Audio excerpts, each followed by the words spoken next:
Donc, Laurent, je te laisse la parole. Merci beaucoup, Jean-Louis. Alors, le titre de notre colloque, Tolérance et laïcité, peut être interprété de deux manières. Il évoque soit un progrès chronologique, donc de l'idée de tolérance au XVIIe et XVIIIe siècle à celle de laïcité au XIXe et XXe siècle. Et de ce point de vue, j'essaierai d'évaluer en quoi ces questions prennent aujourd'hui une forme inédite. Nous avons notamment connu en France, au moins depuis 1945, dans un contexte de relatif bien-être économique, des décennies de victoires féministes et de libération des mœurs, rompant avec des conceptions ancestrales de la famille et des contraintes liées à différentes communautés de vie. Or, nous vivons désormais en une période d'accentuation de l'individualisme et de révolution ultralibérale, le retour d'une forte religiosité, potentiellement catholique, peut-être, mais d'abord et avant tout musulmane, qui constitue une menace vécue comme réactionnaire. Le paradoxe d'une éventuelle tolérance à l'égard de l'intolérance, on en a beaucoup parlé, se trouve revivifié, et la laïcité se trouve questionnée. D'où le problème, comment réagir à une situation inédite pour conserver ce que nous savons être un acquis décisif qui fait de la République un bien commun. Dans ce contexte, le titre du colloque suggère également une tension possible, un autre sens, entre un appel à la tolérance envers une minorité et l'exigence d'une universalité de la laïcité.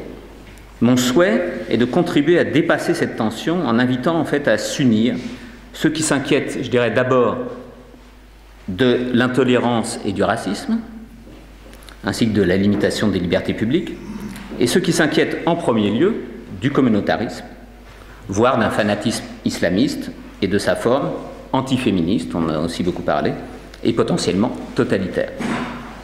Pour élaborer une stratégie commune, il faut d'abord prendre acte de la vivacité de ces deux formes d'inquiétude concurrentes à l'égard de l'islam et de l'immigration. C'est d'un côté la peur de l'aggravation du racisme envers les émigrés. Pour ceux qui s'en inquiètent, la critique de l'islamisme est un prétexte, dénoncé comme une islamophobie, elle-même assimilable à du racisme, en une période dite postcoloniale, et qui relève anthropologiquement d'une haine de l'autre, et puis historiquement qui renvoie à une résurgence de l'extrême droite héritière de Vichy et de la guerre d'Algérie. C'est de l'autre côté la peur de la progression de l'intégrisme religieux et de ses effets sur les citoyens, quelles que soient leurs origines et croyances, et notamment sur les femmes, y compris, ou peut-être d'abord, d'origine maghrébine. Et pour ceux qui s'en soucient, le prosélytisme politique de l'islamisme est un projet fanatique et à vocation impérialiste. Et les discours sur la tolérance et le vivre ensemble sont le cache-misère de partis de gauche devenus antidémocratiques et ultralibéraux, et l'expression d'une mauvaise conscience postcoloniale, doublée d'une inconscience tragique quant aux conséquences de cette tolérance envers l'intolérance islamiste. Faut-il ajouter que chacun dit et croit, et je crois très sincèrement, le croit, que la position adverse s'est imposée dans les médias et dans les mentalités. Dans quelle mesure chaque position a-t-elle sa part de vérité? Chacun en jugera. La question est, pour établir un bon diagnostic, je crois, d'estimer la gravité des risques et de les hiérarchiser, non sans comprendre aussi que ces menaces peuvent se cumuler, ou finir par se cumuler. Et elle est ensuite de tenter d'élaborer collectivement là où les stratégies appropriées. Or là, en la matière, un diagnostic s'avère difficile. Ce sont ces difficultés que j'ai tenté d'analyser en repérant certains des obstacles à la compréhension de notre situation présente. Je vais aborder dans une première partie de mon exposé la complexité d'un diagnostic à l'égard de l'islamisme. Dans une seconde partie, je tenterai de mieux comprendre quelle forme de laïcité moderne est menacée par l'islamisme et à quelles conditions on peut espérer en venir à bout. Il s'agira dans cette partie-là d'aborder en fait deux processus historiques qui précèdent ou accompagnent l'essor de l'islamisme.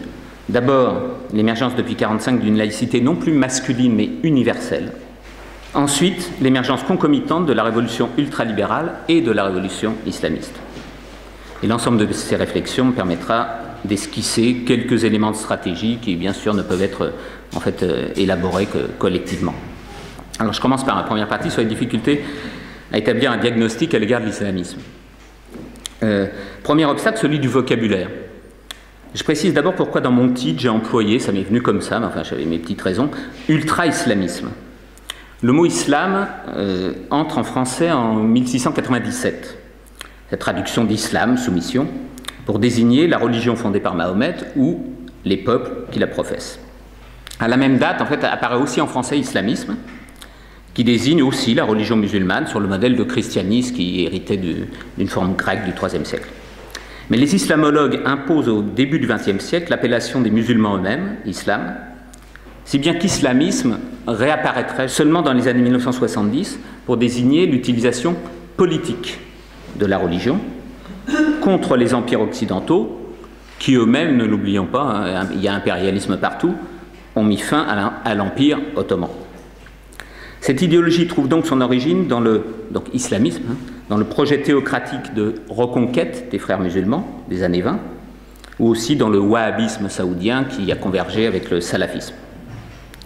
L'histoire sémantique des mots islam et islamisme, en rapport avec le choc des impérialismes, a donc créé une sorte de dissymétrie entre les mots, en tout cas, hein, christianisme et islamisme. Christianisme n'est pas nécessairement péjoratif quand islamisme désigne désormais non pas une foi et une religion selon les formes acceptées par nos mentalités catholiques, mais une religion qualifiée de fanatisme. L'islamisme est en fait aussi qualifié par des termes qui mettent l'accent alors soit sur la volonté de revenir à un islam originel, alors ça peut être intégrisme, fondamentalisme, radicalisme, ou bien par un mot qui souligne son absence de modération, extrémisme, et on trouve maintenant aussi islamo-fascisme, islamo-gauchisme, ou encore par le mot communautarisme qui met en exergue surtout, c'est ça le problème, parce qu'il y a de bonnes communautés, sa pratique séparatiste. Une dernière expression est symptomatique de notre attachement au processus historique de laïcisation, c'est islamisme politique. Elle met en évidence l'ambition théologico-politique de cette conception de l'islam. Et islamisme politique, ça serait la meilleure formule, la plus symétrique à l'histoire du christianisme. Et l'histoire de la laïcisation du christianisme, qui a eu lieu, hein, il a bien fallu l'imposer, nous laisse espérer qu'il pourrait y avoir un islamisme non politique, ou, si vous voulez, un islam non politique. Mais comme rien n'est d'ordre logique ou symétrique en histoire, je ne développerai pas plus, sinon que, ne pouvant développer davantage, disons, je dirais que ultra-islamisme, construit sur le modèle de ultra-libéralisme, m'a permis d'insister sur l'analogie suivante. Quand on emploie le terme forcément péjoratif d'ultralibéralisme, on laisse entendre qu'on peut prendre acte aussi des aspects ambivalents et donc aussi positifs de certaines formes historiques de libéralisme. Si on stigmatise l'ultra-islamisme, on laisse espérer un islamisme, ou disons en fait un islam, hein, qui serait non seulement tolérable, mais surtout tolérant et compatible avec la laïcité. Et à mon avis, il prendra en fait des formes quasiment déistes, voire d'indifférence, dignes des pratiques de millions de Français qui probablement doivent se dire encore parfois catholiques et qui aspirent au plus à une cérémonie un peu festive lors d'une union maritale ou à un rite un peu solennel lors d'un décès, ce que la République n'a guère su mettre en place, mais je dirais pour l'instant, parce que l'idée qu'il n'y a plus de progrès possible en quoi que ce soit est une idée à mettre à la poubelle. Hein, il y a beaucoup de choses à faire pour un avenir de progrès. On peut employer un autre mot si vous voulez. Moi, j'ai pas inventé, mais j'ai retrouvé un mot ancien qui a d'ailleurs maintenant été employé par pas mal de gens, enfin, le mot de méliorisme. Si vous n'aimez pas le mot de progrès, prenez celui-ci. Second obstacle, la tendance à assimiler le religieux et l'ethnique ou le racial.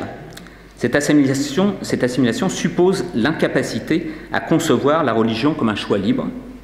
Elle confine au racisme et elle peut aussi, paradoxalement, s'exprimer parfois par antiracisme. Cette difficulté à aborder la religion musulmane en termes laïques a été fortement favorisée par le thème de l'islamophobie, un mot dont le succès provient d'une propagande récente des frères musulmans et de leur principal porte-parole en France, Tariq Ramadan, petit-fils de leur fondateur. Il s'agit par là d'assimiler toute critique de l'islamisme à du racisme. La confusion peut être involontaire et d'intention très généreusement antiraciste.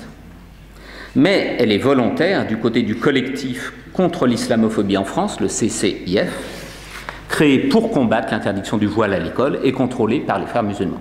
Troisième difficulté consiste à évaluer l'autoritarisme islamiste et sa nature théologico-politique en l'absence de forme cléricale analogue au christianisme. L'organisation du sunnisme brouille la distinction à laquelle on est habitué entre opposition à la religion et anticléricalisme, alors que ce partage avait été très important dans l'affirmation de la laïcité républicaine. On n'a rien contre la religion, mais on a tout contre la volonté de pouvoir politique d'une religion instituée sous un clergé. Or, l'absence de clergé sunnite n'empêche pas une forte coercition, mais par surveillance communautaire et plutôt de forme réticulaire, en réseau, voire totalitaire. À quoi il faut ajouter que l'autoritarisme et la hiérarchie a aussi sa place dans l'islamisme de différentes manières, par le respect des imams et puis par l'existence d'élites dirigeantes dans le chiisme, bien sûr, mais aussi le sunnisme, et dans un autre genre aussi dans les organisations djihadistes, et puis aussi à travers les financements de l'Arabie Saoudite, du Qatar, et puis l'organisation d'Al-Qaïda ou de Daesh. Quatrième difficulté. Plus généralement, il faut constater la difficulté dans les débats publics à distinguer et à articuler des pratiques nécessaires. 1. Le respect de la laïcité, qui inclut la liberté de croire ou de ne pas croire. 2. La lutte contre la montée de l'intégrisme musulman. Et 3. La guerre contre le djihadisme. Il est bien sûr indispensable que les personnes d'origine maghrébine ou d'Afrique subsaharienne puissent pratiquer une foi musulmane, mais aussi qu'elles puissent devenir déistes ou athées, comme la grande majorité des Français. Il est aussi essentiel de s'inquiéter du prosélytisme d'un islam dont les exigences grandissantes ne sont certes pas sans rapport avec l'échec d'une intégration par le travail, mais aussi avec une propagande internationale. Et enfin, il est nécessaire de prendre acte, que ça plaise ou pas ce mot, c'est aussi sinon un des tabous sur les mots, de la guerre déclarée par Al-Qaïda, puis l'État islamiste.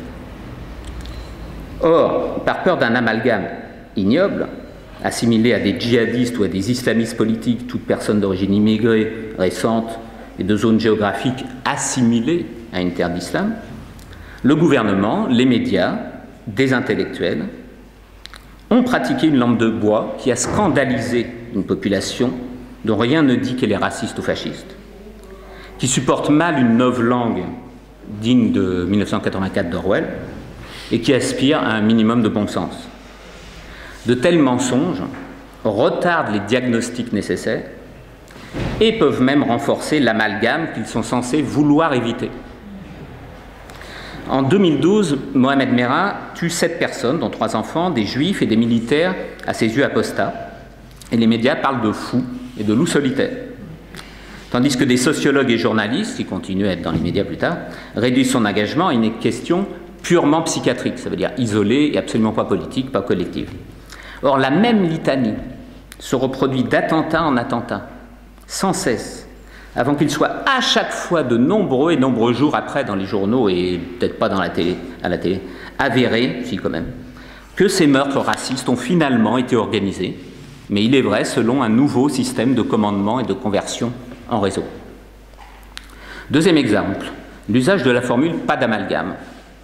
Il a fini par y avoir pas mal de caricatures sur ça finit par devenir une blague, pas d'amalgame, après des tueries.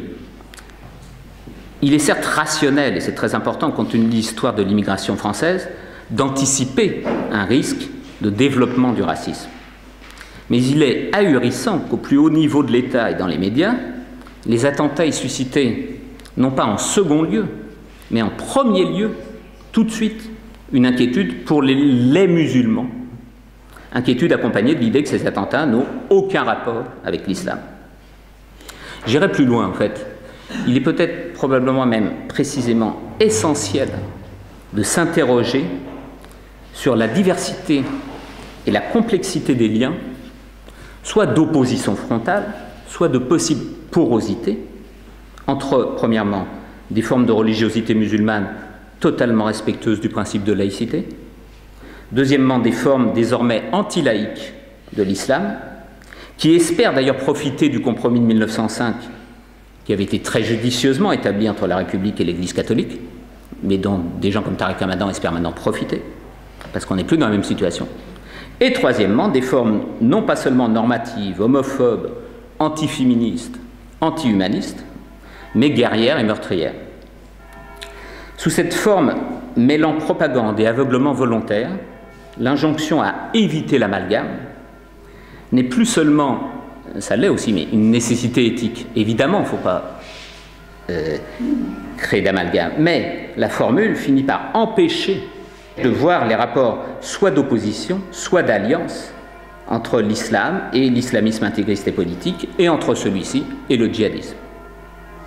Un tel tabou, obstacle à l'analyse fine et au diagnostic, peut contribuer en retour à favoriser le racisme. Cinquième obstacle à un diagnostic fiable, l'égarement ou la propagande d'une partie de l'extrême gauche française et la renforçant américaine, favorable au communautarisme et au multiculturalisme séparatiste. Plutôt que de critiquer ces égarements, j'aimerais essayer d'en énumérer les causes, ou certaines des causes.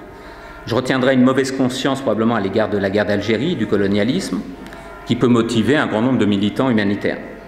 Ensuite, le fait que certaines idéologies révolutionnaires peuvent se sentir en phase avec le communautarisme, du fait d'un tropisme anti-individualiste propre à la philosophie marxiste, ou à une partie de la philosophie marxiste, ou a priori favorable aux pauvres et à l'immigré comme nouvelle incarnation du peuple. À quoi il faut ajouter une grande bascule géoculturelle, celle d'après la chute du mur de 1989 et puis de l'Union soviétique, qui fait que l'islamisme a pris dans les mentalités une partie de la place autrefois occupée par l'espérance communiste. Enfin, joue un rôle une idéologie prônant a priori la différence culturelle et l'égalité des cultures, ce qui devient gênant quand on intègre, par exemple, dans les coutumes à respecter, une pratique comme l'excision, on en a déjà parlé. La combinaison de cette mauvaise conscience, de cette opposition révolutionnaire à l'individualisme et d'un différentialisme relativiste se trouve par exemple chez Edoui Plenel, par ailleurs directeur d'un journal tout à fait indispensable et tellement bien fait que des critiques arrivent à s'exprimer contre la position d'Edoui Plenel au sein de Mediapart. À ce niveau idéologique s'ajoutent aussi des pratiques opportunistes, le clientélisme des partis, notamment du Parti communiste et du nouveau parti anticapitaliste, mais aussi du Parti socialiste et de l'Union des démocrates et indépendants, processus engagé avec la récupération de la marge des beurs par le PS sous la forme des SOS racisme. Cet égarement est renforcé aussi par la puissance de diffusion des idées de l'extrême gauche américaine. L'histoire des États-Unis explique le multiculturalisme américain, mais une partie de son extrême gauche semble reproduire l'impérialisme que cette extrême gauche reproche elle-même au gouvernement américain, en cherchant à imposer son modèle à l'Europe, cependant que la circulation des idées est bien sûr démultipliée par la révolution du numérique. Alors je vais aborder maintenant ma deuxième partie. Il me semble que la périodisation de l'histoire des idées de tolérance et de laïcité peut aussi faire obstacle à la compréhension de ce qui se joue aujourd'hui autour des relations entre islamisme et laïcité. On aurait tendance à retenir deux étapes de progrès. 17e, 18e siècle, c'est la tolérance, comme concession de la monarchie catholique à l'égard d'un protestantisme inférieur mais menaçant. Et deuxième étape, 1789 et puis 1905 bien sûr, c'est l'émergence de la laïcité, puis son renforcement comme victoire de la République à l'égard de l'Église catholique ou compromis assurant l'absence de guerre civile. Mais il faudra en ajouter deux autres pour expliquer le malaise présent. À partir, disons surtout de 1945, je crois, jusqu'à aujourd'hui, c'est une laïcité enrichie de la déchristianisation des mœurs et des lois et d'une progression de la liberté des femmes. C'est l'entrée dans la citoyenneté des femmes avec un droit de vote enfin universel en 1945. C'est la lente sécularisation de la société française. C'est mai 68. C'est finalement les révolutions d'ampleur millénaire de la contraception et du droit à l'avortement. Et de 1989 à aujourd'hui, enfin c'est une date symbolique, 89, c'est la poursuite d'un progrès à l'égard de l'homosexualité, mais c'est aussi la menace d'un retour en arrière avec la progression d'un ultralibéralisme autoritaire et d'un communautarisme islamiste intolérant. Et à l'échelle de la planète, certainement aussi la progression de l'évangélisme intégriste américain, et peut-être même en France, la menace, enfin on en sent les prémices là vraiment maintenant, d'un retour à un relatif traditionnalisme catholique. Après la tolérance et la laïcité, il y aurait donc une étape non nommée qui touche à un aspect majeur de la lutte entre les religions et la laïcité, le contrôle du corps.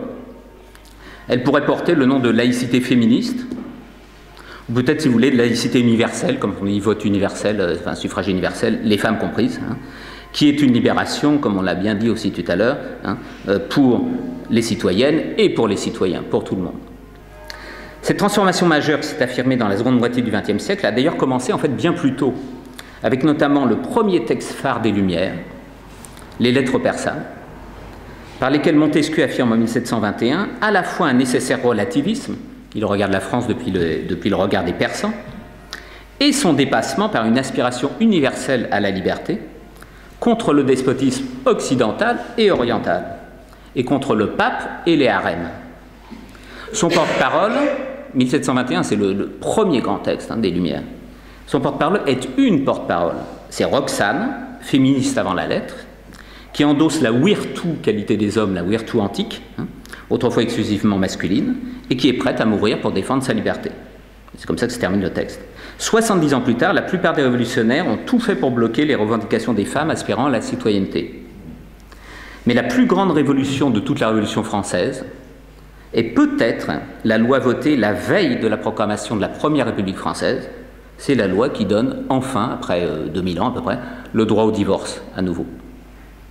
Les femmes n'ont pas davantage acquis le statut de citoyenne en 1848, en 1871, même si les luttes ouvrières et socialistes ont sûrement été porteuses du féminisme. Aujourd'hui, ce que l'on peut sentir menacé en France, ce n'est pas seulement la loi de 1905, c'est la laïcité universelle des 4e et 5e Républiques, celle qui va de pair avec le droit de vote des femmes, la loi Veil, puis aussi le Pax et le droit au mariage des homosexuels. Selon cette hypothèse, la laïcité de 2016, ce n'est pas seulement la loi de 1905, rien que la loi et toute la loi de 1905. Et Tariq Ramadan le sait bien, qui compte profiter de cette loi pour imposer une régression d'abord par les mœurs. La laïcité de 2016, ce n'est pas seulement celle de 1905, c'est celle d'une liberté gagnée contre des conceptions autrefois normatives et coercitives de la famille, d'autres communautés de vie plus larges, et qui font retour avec leurs nouveaux atours, non plus chrétiens, mais islamistes. Deuxième point, il n'y aura pas de victoire contre l'islamisme sans victoire contre l'ultralibéralisme. J'aborderai cette question par des éléments de l'histoire de l'idée de bonheur, qui est en fait une histoire religieuse et politique, et pas de conception personnelle du bien-être. Pour simplifier, il y a deux grandes époques importantes pour nous. Premièrement, l'émergence d'une conception moderne du bonheur au XVIIIe siècle, par la valorisation du plaisir sur terre, en concurrence avec le salut chrétien après la mort, puis durant la Révolution française, avec la victoire d'une conception politique du bonheur. Dans une république laïque et démocratique, une conception qui est celle d'une lutte solidaire contre les fatalités naturelles et contre les causes économico-politiques des malheurs publics. Et deuxièmement, l'émergence au tournant du XXe et du XXIe siècle, c'est la seconde grande étape de l'histoire du bonheur, à mon avis, enfin pour nous aujourd'hui en tout cas. Nous sommes dans un moment de destruction progressive de la République, d'une dépolitisation de l'idée de bonheur, qui s'accompagne de la résurgence d'idéologies religieuses et de la publicité pour des indicateurs de bonheur. Pour cette seconde époque, les idéologies religieuses prennent deux formes majeures. La première, c'est une forme totalement invisible en tant que croyance religieuse. J'ai beaucoup travaillé là-dessus, là je ne pourrais pas développer, mais c'est celle d'une incitation à se soumettre à une propagande ultralibérale. Celle-ci a en fait émergé au XVIIIe siècle, conçue par une élite croyante et philosophique à la fois, pour remplacer le christianisme et la transmission du péché originel, qu'on ne pouvait plus supporter à l'époque, par une doctrine philosophico-religieuse qu'on appelle alors l'optimisme. C'est l'idée que Dieu n'a pas pu faire le maximum, il a fait seulement l'optimum. C'est le meilleur des mondes possibles. Cette idée-là, qui est en fait une idée religieuse pour remplacer le christianisme, qui qui gêne. Elle se propage au XIXe au XXe siècle. Elle est revivifiée après 1945, en même temps que le bonheur commence à devenir une quête individuelle majeure. Elle est consolidée avec Thatcher, avec Reagan, en France avec Bérégovoy. Elle prend une ampleur inégalée depuis la chute du mur et de l'Union soviétique. C'est désormais une propagande hégémonique pour une mondialisation entendue comme dérégulation économique, destruction de la politique démocratique et pour une destruction de la République conçue comme association politique des citoyens dans une nation. Dieu a tout fait à l'optimum, est devenu aujourd'hui, mais c'est le même schéma dogmatique, le marché fonctionne naturellement à l'optimum. C'est pas terrible, mais il n'y a pas mieux. C'est le TINA, there is no alternative, là, de Thatcher. À la transposition juridique de cette idéologie ultralibérale, on peut donner une date en France, fin 2007, début 2008, quand Sarkozy et Hollande ont obtenu, au congrès de Versailles, qu'ils votent tous ensemble, le PS et à l'époque l'UMP, avec certains abstentionnistes, le traité de Lisbonne contre l'expression de la majorité du peuple français lors du référendum de 2005 sur le traité constitutionnel européen. On pouvait être d'accord ou pas d'accord, mais ça ne se fait pas de revenir ensuite sur la décision du peuple. Majorité du peuple, qui avait alors été traité d'inculte, de xénophobe, et quelques années après, on aurait dit populiste. C'est la fin du respect de la Constitution selon laquelle le peuple est souverain, et à mes yeux, aujourd'hui, en fait, malheureusement, on peut dire que la France n'a plus de Constitution à ce jour. Il n'y a pas pour rien que de nombreuses personnes pensent à une nouvelle constituante. La seconde idéologie récente, donc parallèlement à l'ultralibéralisme, est une forme au contraire hyper visible d'intégrisme religieux, qui opère en France un retour à l'idée de salut après la mort, qui avait été écarté avec la victoire des Lumières sur un catholicisme alors intégriste. C'est l'islamisme fondamentaliste.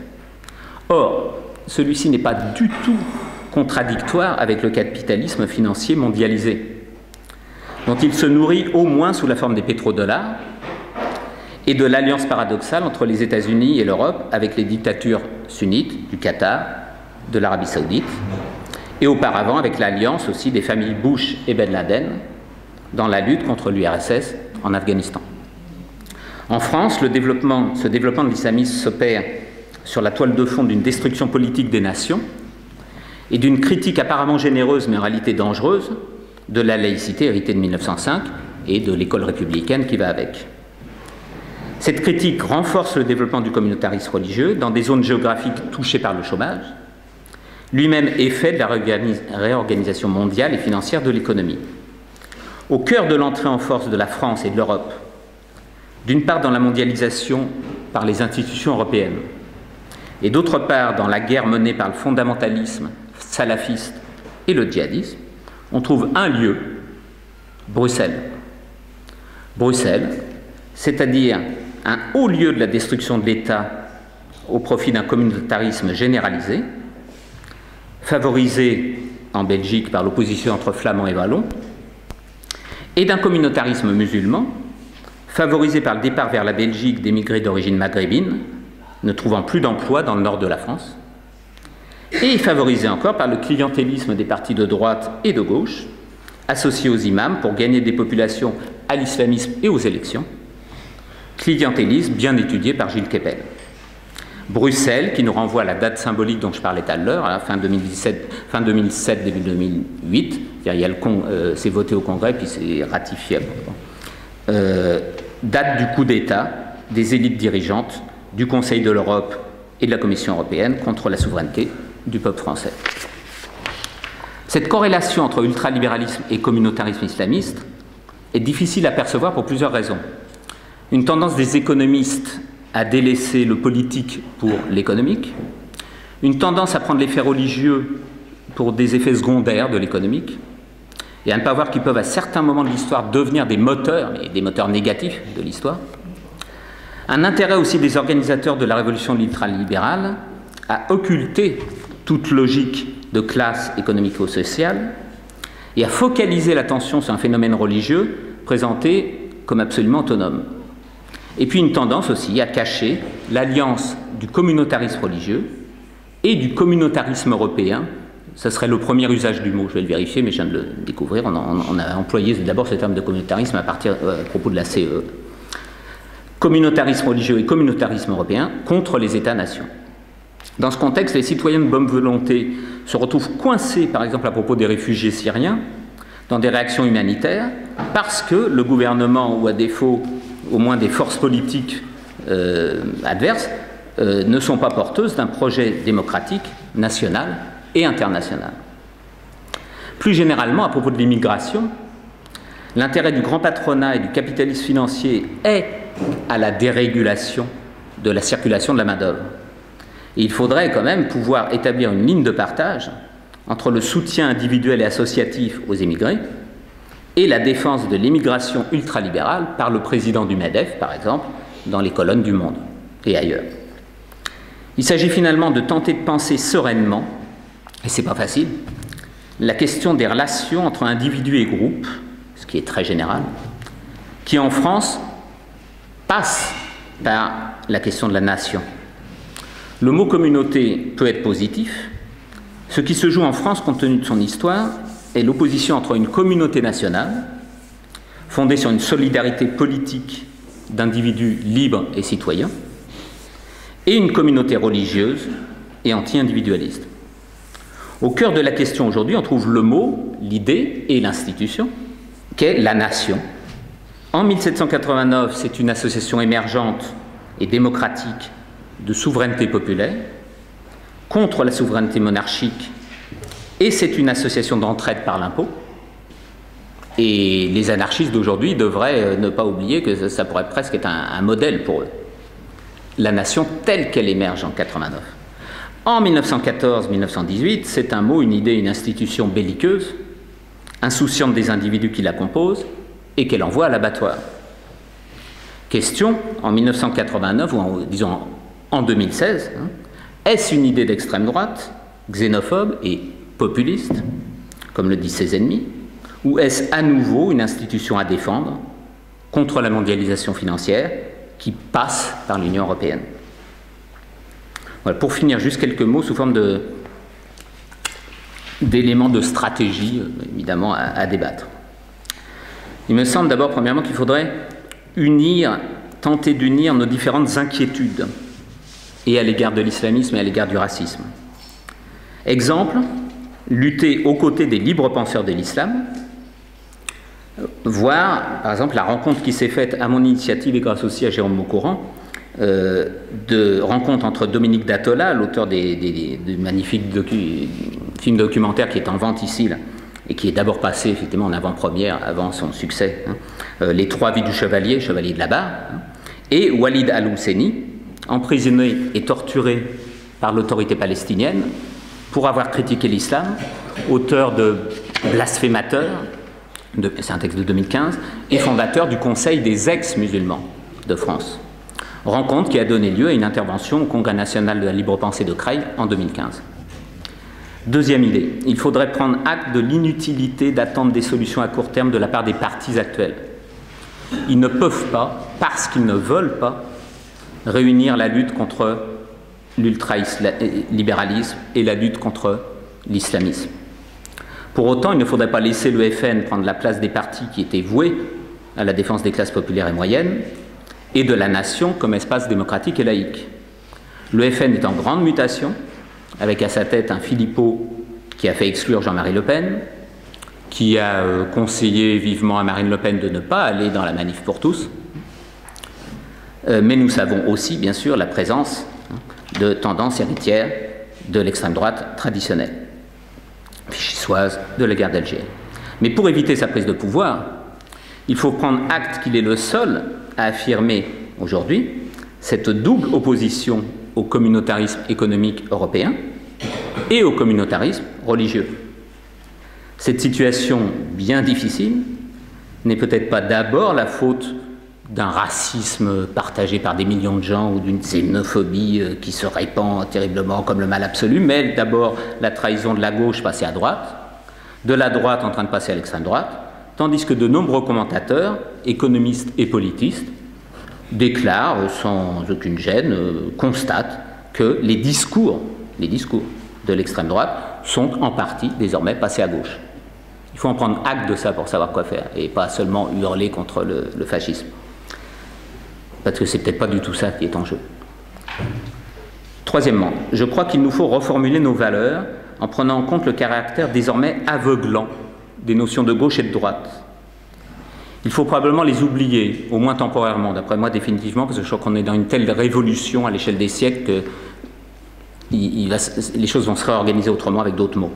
En tout cas, ce n'est pas un problème. Mais pour ceux qui y sont très attachés, je conseille de les oublier temporairement, pour recommencer à penser, quitte à reprendre ensuite à son compte ce qu'on considère comme des acquis de la gauche ou des gauches, voire aussi certains acquis de la droite, du côté du gaullisme par exemple. Il faut ne pas se limiter à résister à la révolution ultralibérale et ultra-islamiste, mais faire, je crois que c'est vraiment essentiel, des propositions positives, progressistes, mélioristes, et dans tous les domaines corrélés de la vie sociale. C'est une grande idée de Condorcet, qui est aussi un grand penseur de la laïcité. Il faut bâtir une espérance laïque qui ait plus de force que les religions et qui intègre toutes les dimensions de la grande transformation économique, politique et culturelle en cours. Car l'autoritarisme antidémocratique favorise, on en a vu de beaux exemples avec Sarkozy et avec Hollande, favorise l'ultralibéralisme qui se complaît dans le communautarisme. Pas de solution sans combattre les trois en même temps.